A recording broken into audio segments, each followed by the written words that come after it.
When I see this elbow bush, or any of the elbow bushes, all of them are starting to do this. When I see them blooming, that tells me I've got about 2 weeks to get everything in the ground. That intro illustrates nicely something I discussed in a past walk and talk video, and that is how I use plants as my planting calendar, and how it is more accurate in my opinion. And with that, let's finish the illustration. Okay, I'm calling it, folks. I'm going to say spring is officially here a whole month early, maybe even a little bit more than a month early. I did a video almost a month ago, maybe a month ago, saying that the plants were confused. And right here, they're starting to get into full bloom. At least the native Chickasaw plums are, which is really not good because it's still too early for the pollinators to come out, and that means I probably won't get any crop. But they are just, at least this one tree, it looks like pretty much all of them are. You can see this one hasn't fully bloomed out yet. But that guy has. We do have some bees. So if you care about bees, maybe get some Chickasaw plums. They're very early bloomers. They always are early bloomers, but usually not this early. I don't know if the bees are coming out on camera. And I wish I could convey to you what the smell is. It's absolutely wonderful. If you ever have a chance to get these in your yard, I suggest you do so. There we go, look at that. Beautiful flowers. Try to get you a close-up here. Focus. Yeah. There you go. So we can get this bee back there. So you can see them fluttering around. They are busy. Oh, he took off.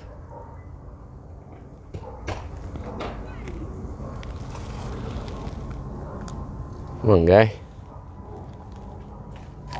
Trying to film a bee and making it riveting television. I don't think I'm quite good at it. Beautiful flowers.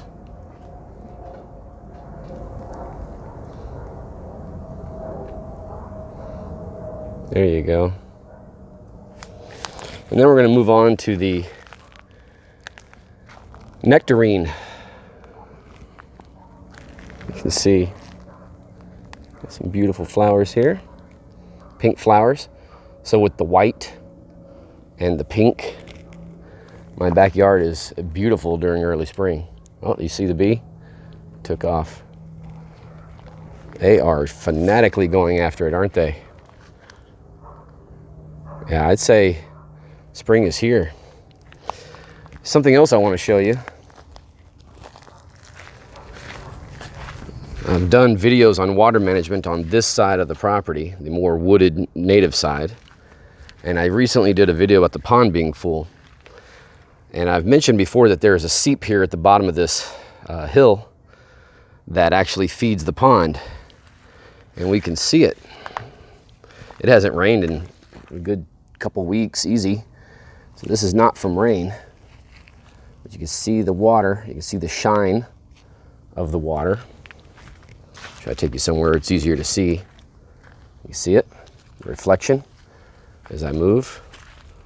It's just seeping out here. I got some work to do because I did some painting on my house and I trampled around here. Now the water is getting too close to my house, so I'm going to dig it out at the base and dump that dirt here so the water doesn't pile here, and instead it piles further away from the house and continues to drain.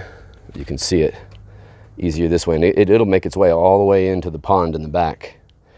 So when I start to see this seep here, I know the water table has refilled, so to speak, and that to me means that, at least for now, the drought is over, which is really good news.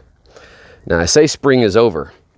And what I want to point out is that I don't use the Chickasaws or the nectarines to help me indicate when spring is going to arrive. I use this plant. This plant has never failed. It was not confused in my earlier video in January. This is elbow bush, Foresteria pubescens. And you can see it's blooming. When I see this elbow bush, or any of the elbow bushes, all of them are starting to do this. When I see them blooming, that tells me I've got about 2 weeks to get everything in the ground. It's more accurate to me than a planting calendar. So there you go. It's starting to come out too. I notice the bees hardly ever go after it. So yeah, officially I say spring is here, early.